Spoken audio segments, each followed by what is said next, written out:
Good morning. I'd like to talk this morning about certain aspects of Watchtower's judicial hearing. Now, there have been reports that some people have been called into these hearings and have been asked the most personal questions of a sexual nature, and they really are quite disgusting. Now, there's a passage of scripture that I want to talk about in a moment, but first of all, we'll turn to Ephesians chapter 5 and verses 12 to 14, where it says, "The things which are done in secret are things that people are ashamed even to speak of." And Watchtower, I do find this very shameful, having to speak about these disgusting questions that you are asking people. I know what you're doing. You're trying to find out, are people committing the sin of porneia?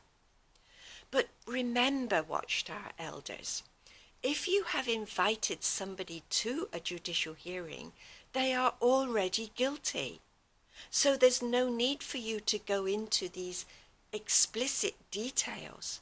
And besides which, it's extremely unscriptural. As Ephesians 5 and verse 3 states, "Among you there must not be even a mention of fornication or impurity in any of its forms." Now, the passage of scripture I want to consider is 2 Samuel chapter 12.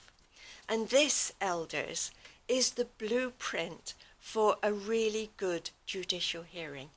And bear in mind, elders, that you too are very sinful, as it states in Hebrews 5 and verse 1. So it helps you to moderate how you deal with people. But this is at the instance where Nathan was sent to King David. Now, David had committed adultery with Bathsheba and had had her husband murdered when it was discovered that she was pregnant. Now, Nathan goes to David, and does he talk about the sordid details? No, this is what he does. He tells him a story. "In the same town there were two men. One was very rich, another poor. The rich man had flocks and herds in great abundance. The poor man had nothing but a ewe lamb. Only one, a small one he had bought. This he fed, it grew up with him and his children, eating his bread, drinking from his cup, sleeping on his breast. It was like a daughter to him. When there came a traveller to this city to stay, the rich man refused to take one of his own flock to provide for the wayfarer who had come to him.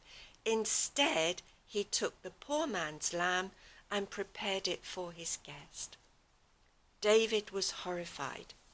He said, "As Yahweh lives, the man who did this deserves to die." Now, Nathan got across his point very cleverly and clearly and impressed on David the seriousness of his sin, but there's no mention of sordid details. David was cut to the heart. He said he was repentant. Nathan accepted that. And that's something that you elders must do. If someone says that they are repentant, they are repentant. You don't need to think to yourself, "Oh, I don't think that you are repentant." Because if you do that, you could be calling that person a liar. You could be acting as Jesus said, that you are liable to Gehenna for ruining that person's reputation. So I'm sorry to everybody if this is not terribly encouraging, but Watchtower elders, please take note of this passage in 2 Samuel 12, because that's the way you should be dealing with these judicial hearings, if you find it necessary at all. So thank you everybody for watching this morning, and I do hope everybody is safe.